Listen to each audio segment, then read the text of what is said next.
আমার মনে হয় যারা ত্যাগী তাদেরকেও নিবে, আবার সাথে সাথে যারা ডিসিশন দক্ষ পলিসি মেকার তাদেরকেও মূল্যায়ন। নারী উন্নয়নের জন্য আমি অলরেডি 30 বছর ধরে কাজ করছি। বাল্য শিক্ষা বন্ধ, নারীর ক্ষমতায়ন,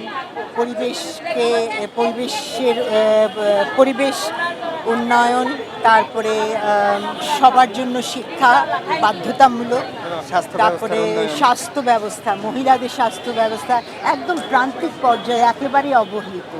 এবং আমি যে ঢাকায় থাকি, আমি কিন্তু গ্রামে যাই, দেখি, তাদের গল্প শুনি, তাদেরকে সাহায্য করতে চেষ্টা করি।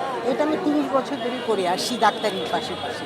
আমি প্রথমে দাবি করব স্বাস্থ্য, কারণ প্রান্তিক এরিয়াতে আমাদের যে স্বাস্থ্য কাঠামো আছে সেটা 7টা ধাপ পার হয়ে ডিস্ট্রিক্ট হাসপাতালে ডাক্তারের সাথে রুগীর দেখা হয়। প্রথমে যায় কমিউনিটি, ওখানে কোনো ডাক্তার নেই, তারপর যায় ওয়ার্ডে, সেখানে কোনো ডাক্তার নেই। এইটা আমি রিসার্চ করেছি এবং আমার রিসার্চ পেপার আছে, এবং এটা চেয়ারম্যান সাহেবও জানে যে আমি এটার উপরে কাজ করছি। খবরের কাগজ, নিখাদ, নির্ভীক, নিরপেক্ষ।